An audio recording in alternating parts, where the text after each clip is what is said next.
The dust hadn't settled yet when the young lieutenant realized he was standing on foreign soil that would soon become American. February 2nd, 1848. The ink was still wet on the Treaty of Guadalupe Hidalgo, but for the soldiers who had marched through the deserts of Chihuahua, who had scaled the walls of Chapultepec, who had buried their brothers in unmarked graves along the Rio Grande, the war was already etched in their souls. You've heard of the Alamo. You know the cry, remember, the Alamo. But do you know what came after? Do you know about the forgotten war that shaped the destiny of two nations and carved out half of what we now call the United States? This is not the story you learned in school. This is the story of 13,000 American soldiers who died for a dream of expansion, of 25,000 Mexican defenders who fell protecting their homeland, of a conflict so controversial that a young congressman named Abraham Lincoln challenged its very legitimacy, of a war that would plant the seeds for an even bloodier conflict, the American Civil War. What if I told you that California, Nevada, Utah, Arizona, New Mexico, Texas, and parts of Colorado, Wyoming, Kansas, and Oklahoma, all of this vast territory, was won in a war most Americans can't even name? What if I told you that some of America's greatest military leaders, Grant, Lee, Sherman, Jackson, learned their craft in the killing fields of Mexico? The year is 1846. President James K. Polk sits in the White House, consumed by a vision. Manifest destiny, they called it. The God-given right to expand from sea to shining sea. But between that dream and reality stood Mexico, a nation barely 25 years old, struggling to find its identity after centuries of Spanish rule. Picture this. A young artillery officer named Thomas Jackson stands at Veracruz, watching American warships bombard the ancient fortress of San Juan de Ulua. He doesn't know yet that he'll earn the nickname Stonewall in a future war. Right now he's just another West Point graduate, baptized by fire in a foreign land. The cannonballs tear through adobe walls that have stood for 3 centuries. Women and children huddle in cellars as the city burns.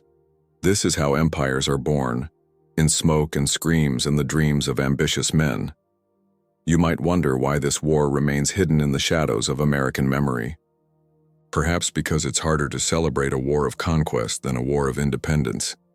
Perhaps because the heroes of this war would become the villains and martyrs of the next.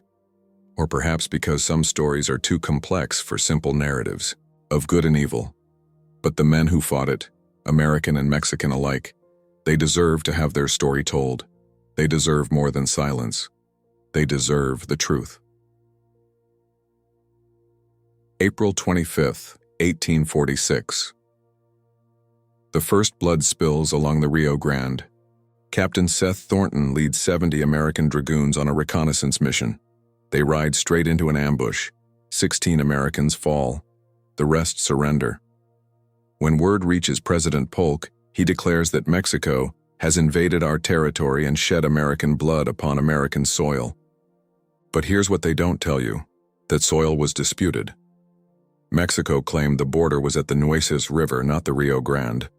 Those 16 soldiers died in what Mexico considered its own territory. Can you imagine being one of those dragoons? You've been sent to patrol a dusty borderland where the very ground beneath your feet is contested. You're told you're defending American soil, but the local rancheros speak Spanish and fly Mexican flags. Then the attack comes, swift, brutal, decisive. In minutes, your commander is captured, your friends lie bleeding in the chaparral, and you realize this reconnaissance has just started a war. General Zachary Taylor, old, rough, and ready, they called him, commands the Army of Occupation along the Rio Grande. He's a frontier fighter, informal in dress, beloved by his men. He sleeps on the ground with his soldiers, wears a straw hat instead of a general's uniform. But don't let the folksy demeanor fool you. This is a man who knows how to kill and how to win. Across the river, General Mariano Arista commands the Army of the North. A professional soldier trained in European tactics, he believes in the superiority of Mexican cavalry and the fury of a Catholic nation defending itself against Protestant invaders. His men are veterans of countless civil wars, tough as leather, armed with British muskets and French artillery. They know this land. Their fathers and grandfathers knew this land. It whispers to them in ways the Americans will never understand. The war begins with a lie, or at least a half-truth. But what war doesn't? Polk needs his casus belli, his reason for war that will satisfy Congress and the American people. Those 16 dead dragoons become martyrs to manifest destiny. Northern abolitionists cry foul, seeing this as a Southern plot to expand slavery. But the war machine, once started, develops its own momentum. May 8, 1846. The armies meet at Palo Alto, a sea of tall grass north of the Rio Grande. You can almost see it, the Mexican cavalry in their resplendent uniforms, lances glittering in the Texas sun. The American artillery, commanded by a young officer named Braxton Bragg, unleashes a new kind of warfare, flying artillery they call it, horse-drawn cannons that can gallop into position, fire, and retreat before the enemy can respond. The grass catches fire. Men burn alive, screaming in 2 languages. The Mexicans retreat, and the Americans claim their first victory. But listen closely to the voices of the common soldiers. An Irish immigrant named John Riley watches his fellow Catholics fall under Protestant guns. Something breaks inside him. Soon he'll desert and form the St. Patrick's Battalion, fighting for Mexico against his adopted country. His story, and the story of hundreds of other deserters, reveals the deep fractures within American society that this war would expose. The next day brings the Battle of Resaca de la Palma. Taylor's men charge through thorny chaparral so thick you can't see 5 feet ahead. Mexican and American soldiers stumble into each other, fighting with bayonets and rifle butts in the dense brush. It's not glorious, it's terrifying. Young men who dreamed of honor find only chaos and blood. The Mexicans break. General Arista retreats across the Rio Grande, and the war moves into Mexico proper. You want to know what war really looks like? It looks like 19-year-old Samuel Chamberlain, a volunteer from Massachusetts, vomiting after his first battle. It looks like Mexican women searching among the dead for their husbands and sons. It looks like the beginning of something that would transform a continent and haunt 2 nations for generations to come. Have you ever wondered what it feels like to march into someone else's country as a conqueror? The American volunteers of 1846 are about to find out. They stream into recruiting offices from Maine to Missouri, driven by dreams of glory and free land. Farm boys who've never traveled more than 20 miles from home suddenly find themselves marching toward Mexico City. They sing Yankee Doodle and dream of señoritas and silver mines. But Mexico is not what they expected. The recruiting posters promised an easy war against a backward nation. Instead, they find a civilization older than their own. They march past pyramids that were ancient when Christ was born. They enter towns with cathedrals that took centuries to build. Some begin to wonder, who are the barbarians here? September 1846. Monterrey rises from the desert like a vision, a city of 15,000 souls nestled against the Sierra Madre.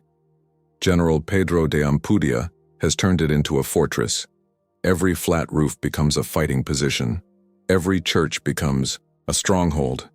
The streets are barricaded, the people are armed. This won't be like Palo Alto or Resaca de la Palma. This will be urban warfare, brutal and personal. Zachary Taylor divides his forces, always a dangerous move. General William Worth takes his division on a flanking march around the city. They scale mountains in darkness, hauling cannons up slopes that would challenge a goat. At dawn, they look down on Monterrey's western defenses. Meanwhile, Taylor sends the rest of his army straight at the city's eastern fortifications. It's a hammer and anvil approach. But cities don't break like armies in open fields. What happens next is 3 days of hell. Americans charge down streets swept by grape shot and musket fire from rooftops and windows. They learn bloodily to avoid the streets altogether. Instead, they blast through adobe walls, fighting house to house, room to room. They call it mouse-holing, boring through walls like rodents, emerging to surprise defenders in their own positions. Picture this scene. Tennessee volunteers use pickaxes to break through a wall. They pour into a Mexican home. A family cowers in the corner. Grandmother, mother, children. A Mexican soldier, maybe 16 years old, stands between them and the Americans, musket shaking in his hands. For a moment, everyone freezes. What happens next depends on the character of men pushed beyond exhaustion, beyond fear, into that strange territory where civilization falls away. Sometimes mercy prevails, sometimes it doesn't. The fighting reaches the central plaza. The great cathedral of Monterrey, begun in 1626, becomes a final redoubt. Mexicans fire from its towers while Americans set up a howitzer in the plaza, lobbing shells into this house of God. The sacrilege horrifies Mexican defenders. Some fight harder, others lose heart. Faith itself becomes a casualty of war. On the third day, Ampudia asks for terms. He's fought well, but half his men are dead or wounded. Ammunition runs low. The civilian population suffers terribly. Taylor, against President Polk's wishes, allows the Mexican army to withdraw with their weapons. He even grants an 8-week armistice. Old Rough and Ready has seen enough killing. He thinks the war might end here with honor satisfied on both sides. But you and I know better. Wars rarely end when generals grow sick of killing. They end when politicians achieve their objectives or nations exhaust themselves. And James K. Polk's objectives stretch all the way to the Pacific Ocean. While Taylor rests at Monterrey, a different kind of conquistador prepares to march. General Winfield Scott, old fuss and feathers, stands 6 feet 5 inches tall, wears elaborate uniforms, and quotes classical literature. Where Taylor is loved, Scott is respected. Where Taylor improvises, Scott plans. And Scott has conceived the most audacious campaign in American military history. He will follow the route of Hernán Cortés, landing at Veracruz and marching to Mexico City. But first, let me tell you about a smaller army with a longer march. Colonel Stephen W. Kearny leads 1,700 men out of Fort Leavenworth, headed for Santa Fe. They call it the Army of the West, though it's more like a reinforced regiment. Their mission: conquer New Mexico and California. Just that. Conquer half, a continent with fewer men than a modern battalion. Can you imagine that march? Across 900 miles of prairie and desert, through lands where water is more precious than gold. They follow the Santa Fe Trail, that ancient trade route that connected Missouri to Mexico. Soldiers collapse from heat, horses die, men desert. But Kearny pushes on, driven by orders and destiny. August 18, 1846. Kearny's army enters Santa Fe without firing a shot. The Mexican governor has fled. The alcalde surrenders the city. American merchants who've traded here for years help smooth the transition. It seems too easy. And it is. Because conquest isn't just about taking cities. It's about holding them. And holding them against people who see you as invaders, heretics, thieves. You want to understand the tragedy of this war? Look at New Mexico. Here, Hispanic settlers have carved out a life on the frontier for 250 years. They've fought Apaches and Comanches. They've created a unique culture, neither fully Mexican nor Spanish, but something new. Now they must choose: resist and die, or submit and hope these new conquerors prove better than the old. Meanwhile, back in Mexico proper, things turn dark. Taylor faces a new threat. General Antonio Lopez de Santa Anna, the Napoleon of the West, the man who slaughtered the defenders of the Alamo. Through one of history's great deceptions, Santa Anna has convinced President Polk to allow him passage through the American naval blockade. He promised to make peace. Instead, he raises an army of 20,000 men and marches north to destroy Taylor. February 22, 1847. The armies meet at a narrow pass called Buena Vista. Taylor has 5,000 men, mostly volunteers. Santa Anna has 4 times that number. The math is simple and terrible. As dawn breaks, American soldiers see an army that stretches to the horizon. Cavalry in glittering uniforms, infantry in white cotton, bands playing, flags flying. It's magnificent and terrifying. What follows is the bloodiest day of the war. Mexican lancers charge again and again. American artillery tears massive holes in their ranks. The volunteers, those farm boys and clerks, stand and fight with desperate courage. At one point, the American left flank breaks. Mexican cavalry pours through. All seems lost. Then Captain Braxton Bragg appears with his flying artillery. "A little more grape, Captain Bragg," Taylor supposedly shouts. The guns fire. The charge dissolves in blood and smoke. But here's what they don't tell you in the heroic accounts. An Illinois regiment runs, just breaks and runs.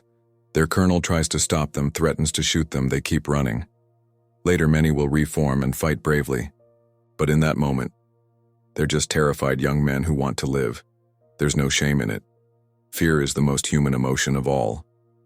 As darkness falls, both armies are shattered. The Mexicans have lost 3,500 men, the Americans 700. But numbers don't capture the horror. They don't capture Jefferson Davis, future president of the Confederacy, rallying the Mississippi Rifles with a musket ball in his foot. They don't capture the teenage Mexican drummer boys, dead in neat rows where American grape shot found them. They don't capture Santa Anna's wooden leg, captured by Illinois volunteers and displayed as a trophy of war. That night, Santa Anna retreats.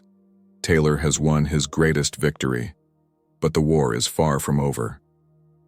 Because 500 miles to the south, Winfield, Scott is landing the largest amphibious force in American history at Veracruz, and the real conquest is about to begin.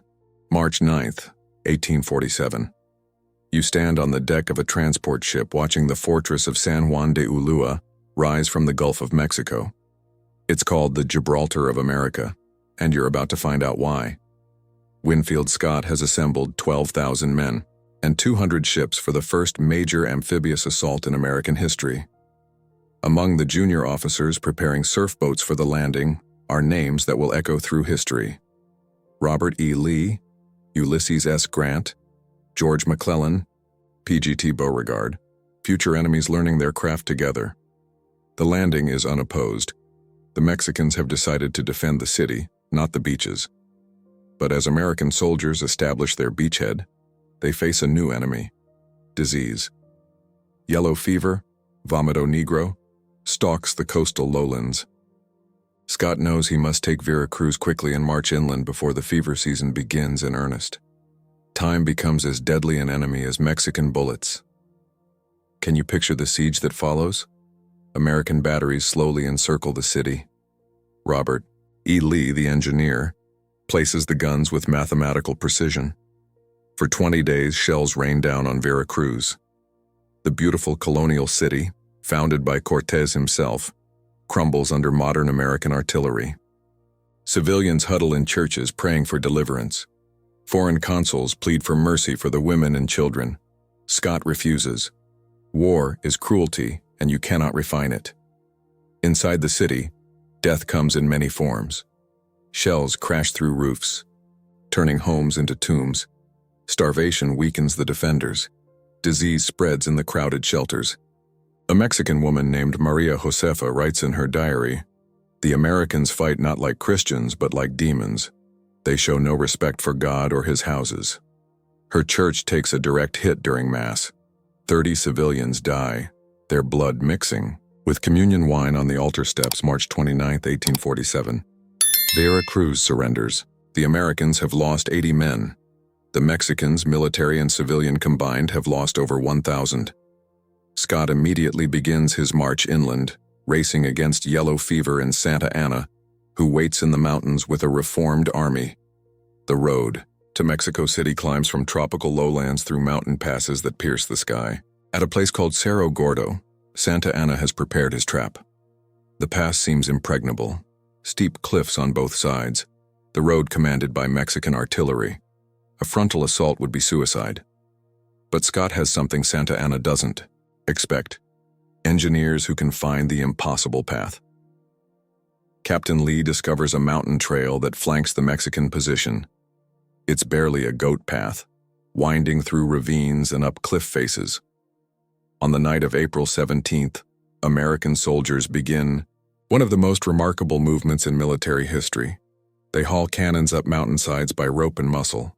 They move in absolute silence, muffling equipment, praying no one slips, and sends rocks clattering down to alert the enemy. Dawn breaks on April 18th. Mexican soldiers wake to find American guns above and behind them, commanding their entire position.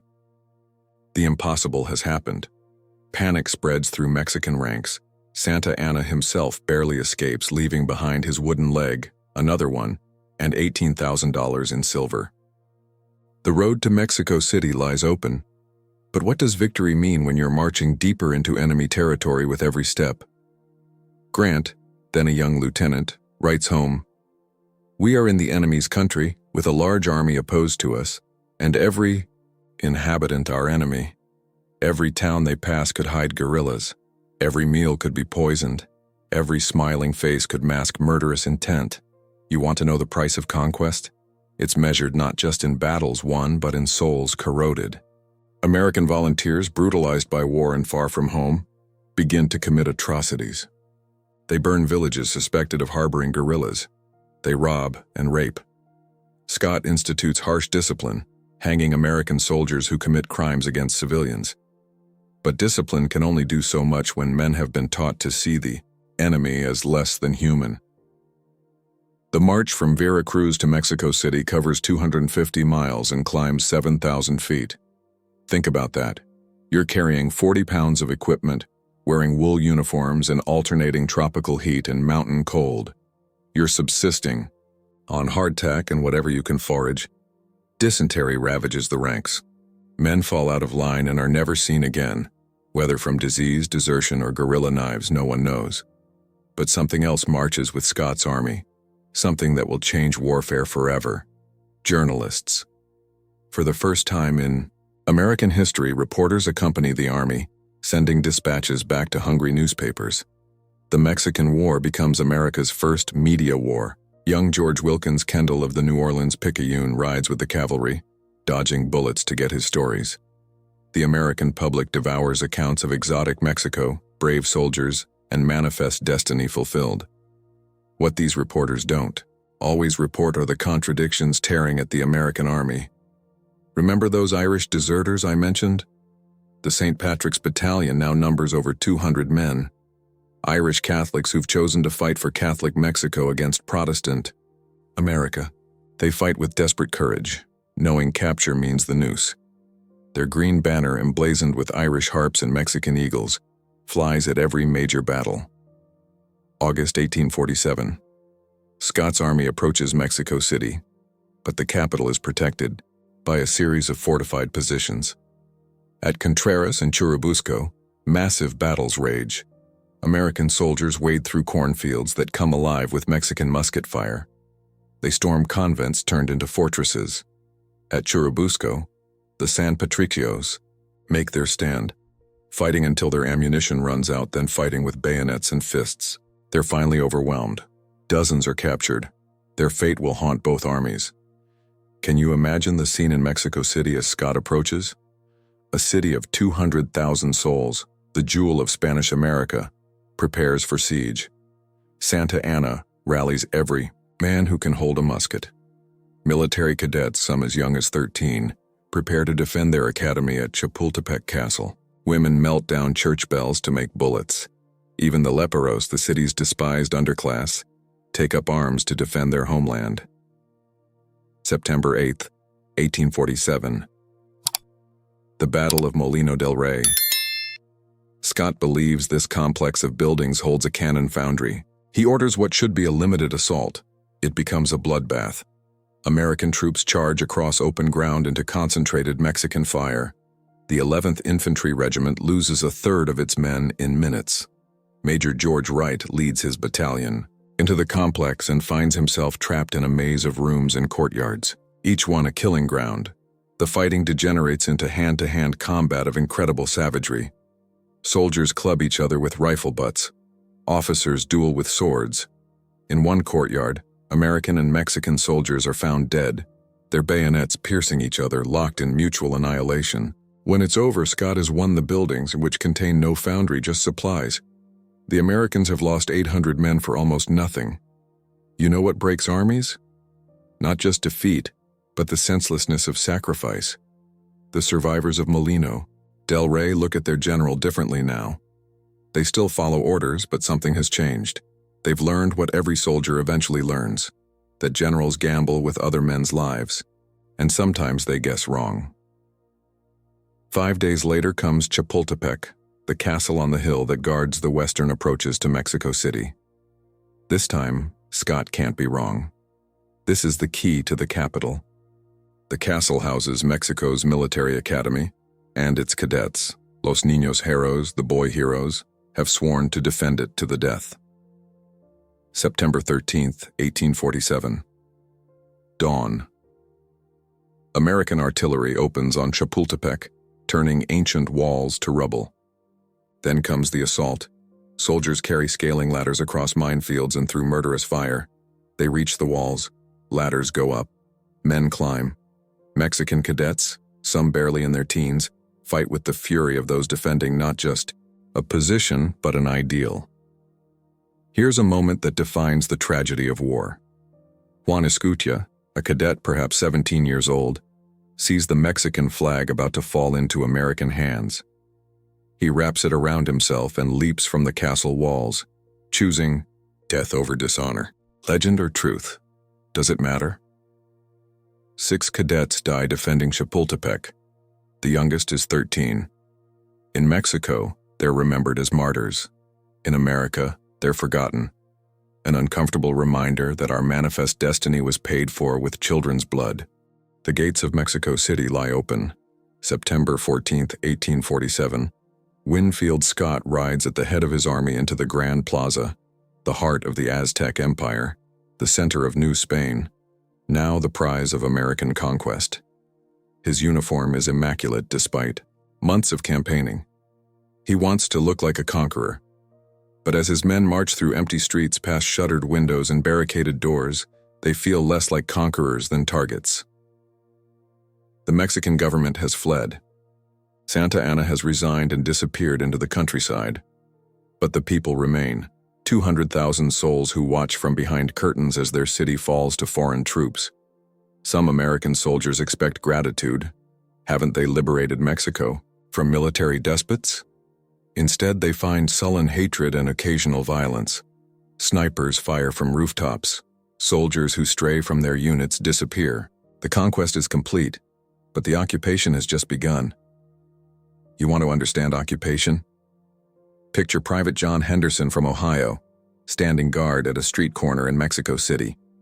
He's 19 years old, 3,000 miles from home, surrounded by people who speak a language he doesn't understand and worship in ways his Protestant upbringing taught him to despise. Every shadow could hide an assassin. Every woman who smiles at him could be luring him to his death. He's been drunk for 3 days, trying to quiet the fear that never leaves. The American army begins to dissolve from within. Soldiers who fought bravely at Cerro Gordo and Chapultepec become looters and rapists in Mexico City.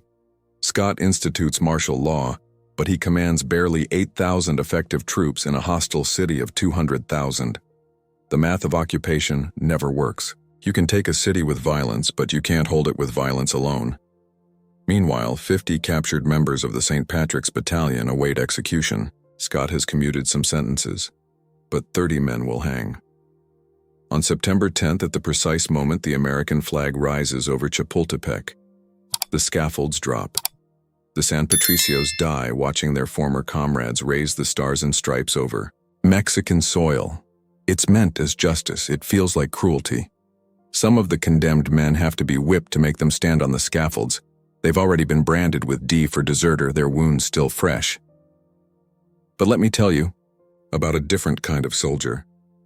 Ulysses Grant, future commander of all Union armies, walks through Mexico City in civilian clothes, trying to understand the people he's been sent to conquer. He visits markets, churches, cantinas. He learns basic Spanish. In his memoirs, written decades later, he'll call the Mexican War one of the most unjust ever waged by a stronger against a weaker nation. Even in victory, some men recognize crime. The negotiations drag on for months. Nicholas Trist, Polk's representative, has been recalled to Washington but refuses to leave. He knows the Mexicans are ready to make peace, and he fears what might happen if negotiations fail. More war? Total annexation of Mexico? The extermination of a people? Against direct orders, Trist continues talking. February 2nd, 1848. The Treaty of Guadalupe Hidalgo is signed in the Villa of Guadalupe, where the Yamaui, Virgin Mary, allegedly appeared to an Aztec peasant 3 centuries earlier. Mexico cedes half its territory: California, Nevada, Utah, most of Arizona and New Mexico, parts of Colorado and Wyoming. The United States pays $15 million and assumes $325 million in claims against Mexico. It's the largest land grab in American history dressed up in legal language. But here's what the treaty also contains. Buried in Article 8. Mexicans living in the ceded territories can choose to remain Mexican citizens or become Americans. Those who stay automatically become American citizens after 1 year, with all their property rights protected. On paper, it sounds fair. In practice, ask the Californios who lost their vast ranchos to American lawyers and land speculators. Ask the Nuevo Mexicanos whose grants from the King of Spain suddenly meant nothing in American courts. You know what haunts me about this war? It's not just the 13,000 American soldiers who died, mostly from disease. It's not just the 25,000 Mexican casualties. It's the futures that died with them. Every dead soldier was someone's son, husband, father. Every battlefield created widows and orphans. Every victory planted seeds of future sorrow. The war is over, but its echoes have just begun. As American soldiers board ships in Veracruz or begin the long march home from Mexico City, they carry more than memories. They carry skills that will soon be turned against each other. They carry diseases that will kill more veterans than Mexican bullets ever did. They carry a knowledge that American democracy can wage wars of conquest as efficiently as any empire. Have you heard of the Wilmot Proviso? While soldiers were dying in Mexico, Congressman David Wilmot proposed that slavery be banned from any territory acquired from the war. The proposal splits Congress and the nation along lines that will soon become battle lines. Northern abolitionists see the Mexican War as a Southern conspiracy to spread slavery. Southern planters see attempts to limit slavery's expansion as attacks on their way of life. The Civil War doesn't begin at Fort Sumter. It begins in the halls of Congress arguing over Mexican dirt. Let me tell you about the veterans who came home. Captain Robert E. Lee returns to his wife at Arlington House overlooking the Potomac. He's seen war now, real war, and something in his eyes has changed. In Mexico, he learned to read terrain, to find the enemy's weakness, to move armies like chess pieces. These skills will serve the Confederacy well. Lieutenant Ulysses Grant musters out and tries to farm in Missouri. He fails. He tries business. He fails at that too. The bottle becomes his closest companion as he struggles to forget what he's seen and done. The clarity of war gave his life purpose. Peace leaves him adrift. Only another war will save him from obscurity and in himself. Jefferson Davis comes home a hero, his wound from Buena Vista marking him as a man of courage.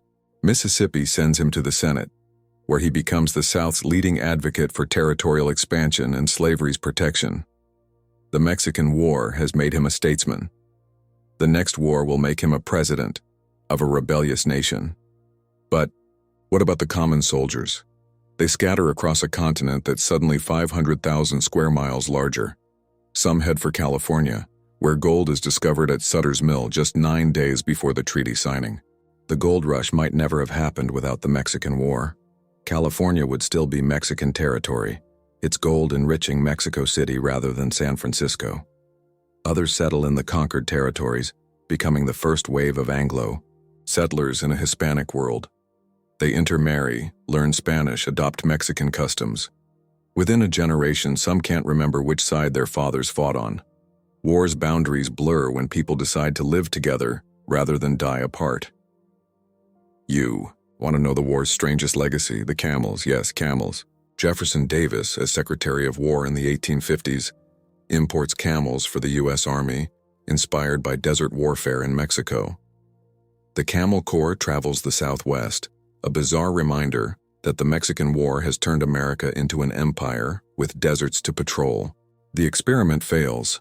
American soldiers never learned to love their ill-tempered mounts. But for years afterward, Wild camels roam the Southwest, startling cowboys and confusing history. The Mexican War creates the modern American military. Before 1846, America's regular army was tiny, supplemented by state militias in times of crisis. The Mexican War proves that America can project power far from its borders, can sustain armies in foreign lands, can bend other nations to its will. It's a dangerous lesson for a republic to learn. In Mexico, the war's end brings not peace but more chaos. The government is bankrupt, the army is broken, regional strongmen fill the vacuum. In the decade after the war, Mexico has more than 20 presidents. The country tears itself apart in civil wars between liberals and conservatives, federalists and centralists. The wound of lost territory never heals. Even today, Mexican schoolchildren learn about the North American invasion and the heroic resistance of their ancestors. I need to tell you about California. When the war began, perhaps 7,000 Mexicans lived in this vast territory, along with 100,000 Native Americans and fewer than 1,000 Americans. By 1850, 2 years after the war's end, 100,000 Americans have poured in, drawn by gold. The Californios, those proud ranchero families who'd ruled estates larger than eastern states, find themselves minorities in their own land. Consider the story of Mariano Vallejo, one of the richest men in California when the war began. He owned 175,000 acres in Sonoma Valley. He welcomed American rule, believing it would bring prosperity and order. By 1860, lawyers, squatters, and debt have reduced his holdings to a fraction of their former size. His daughters marry Americans. His sons struggle to find their place in a world that no longer recognizes their birthright. This is conquest by other means, legal papers instead of bullets, but no less devastating. The Treaty of Guadalupe Hidalgo promised to protect Mexican property rights, but American courts require documentation that many Mexicans don't have. Land grants from Spanish kings written on parchment and sealed with wax mean nothing to American judges who demand surveys and deeds. Lawyers grow rich proving that Mexican titles are invalid.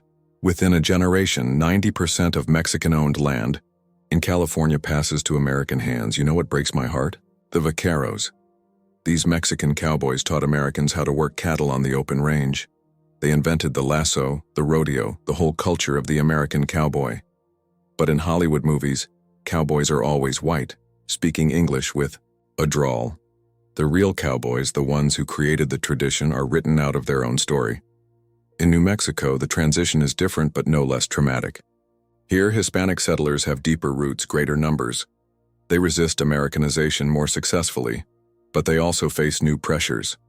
The U.S. Army, needing to control the territory, makes deals with their old enemies, the Apaches and Comanches. Suddenly, Hispanic settlements that survived for centuries find themselves caught between hostile tribes and indifferent American authorities. The Mexican War also transforms American politics in ways no one anticipated. Those young officers who learned their trade in Mexico, they become the generals of the Civil War. The weapons tested in Mexico, rifled muskets, improved artillery, battlefield telegraphs, become the tools of mass slaughter at Antietam and Gettysburg.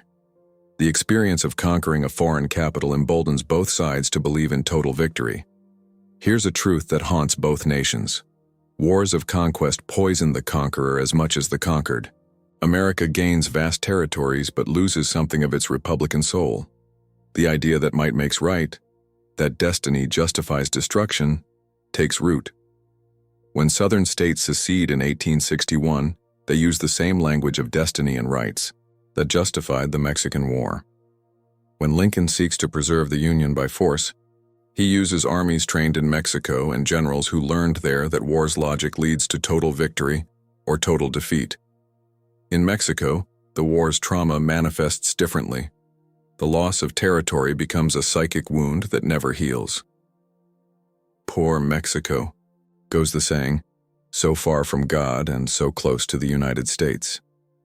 Every Mexican government afterward must balance between cooperation with the Colossus to the north and resistance to its influence. The war creates a permanent asymmetry. America can forget Mexico, but Mexico can never forget America. But from trauma sometimes comes strength. The Mexican War forces Mexico to confront its weaknesses, to forge a stronger national identity. The shared experience of loss creates a unity that regional differences had prevented. The figure of Benito Juárez emerges, a Zapotec Indian, who rises to the presidency and defeats French intervention. Mexico learns it can survive catastrophe, can resist foreign domination, can create its own destiny. So here we stand, at the end of a war that changed everything and is remembered by almost no one. Why does this matter to you, watching from your comfortable distance of years? Because the Mexican War reveals truths about America, and about human nature, and that we'd rather forget. It shows how democracies can hunger for empire, how good people can do terrible things when told their cause is righteous, how the past haunts the present in ways we barely comprehend. Think about this.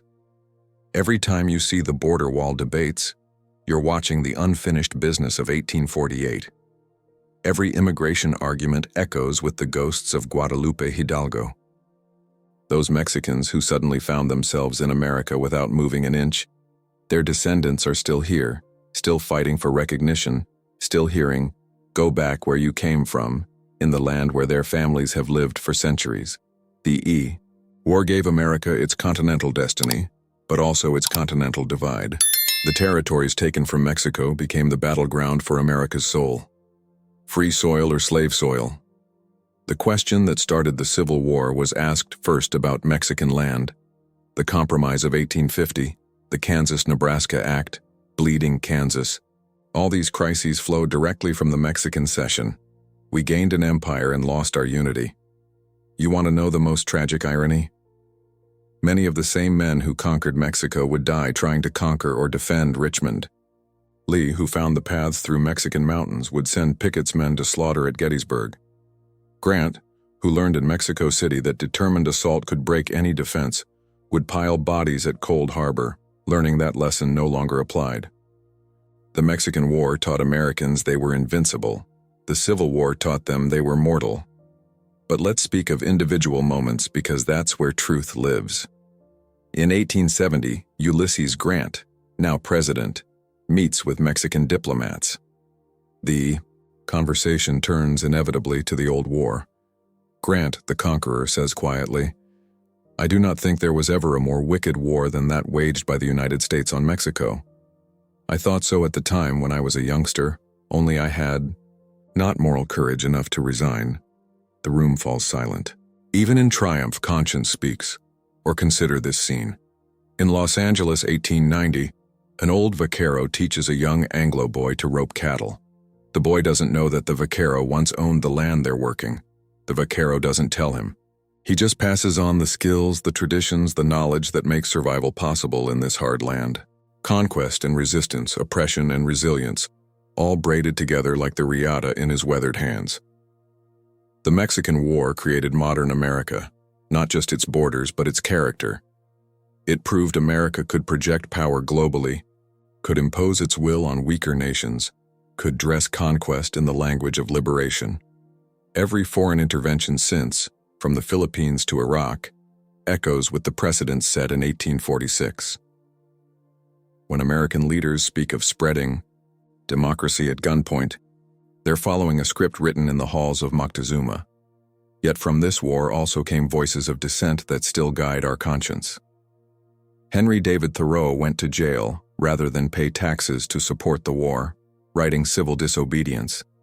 From his cell, Abraham Lincoln challenged the war's justification, demanding to know the exact spot where American blood was shed. Frederick Douglass saw the war as an extension of slavery's power. These voices remind us that patriotism doesn't mean blind acceptance, that loving your country can mean opposing its crimes. What happened to the places where they fought? Veracruz is now a modern port, its colonial walls buried under container terminals. Chapultepec Castle is a museum where Mexican families picnic on Sundays in the shadows of old battles. The Rio Grande still divides two nations, but its course has shifted, sometimes putting Mexican territory on the American side, American territory on the Mexican side, as if the river itself rejects the arbitrary lines humans draw. In the end, The Mexican War asks questions we still can't answer. When is expansion destiny and when is it theft? Can democracy and empire coexist? What do we owe those whose land we take, whose cultures we overwhelm, whose dreams we destroy in pursuit of our own? These aren't just historical questions. They're alive every time America debates its role in the world, every time we balance power against justice, every time we choose between what we can do and what we should do. The soldiers are all dead now, American and Mexican alike.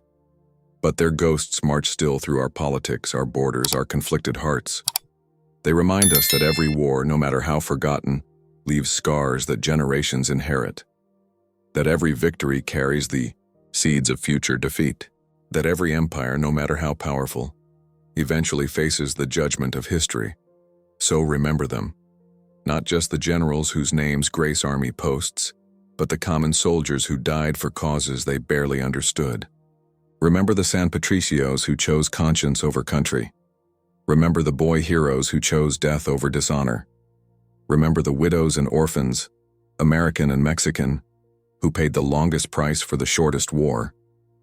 Remember, because forgetting is its own kind of conquest. Remember, because the past isn't past. It lives in every border crossed, every language spoken, every family divided by lines on maps. Remember, because somewhere tonight, on both sides of a river that was once a battlefield, descendants of that war are still trying to find their place in nations forever changed by 3 years of killing over questions we still can't answer. Like the video, subscribe, and share your thoughts below. This channel is for those who believe history is made not only by armies, but by individual courage. Tell us your stories. Did your ancestors fight in this forgotten war? Do you live on land that changed hands in 1848? How do the echoes of this conflict still sound in your community? We need your voices to complete this story, because history isn't just what happened. It's what we remember, what we learn, what we choose to become.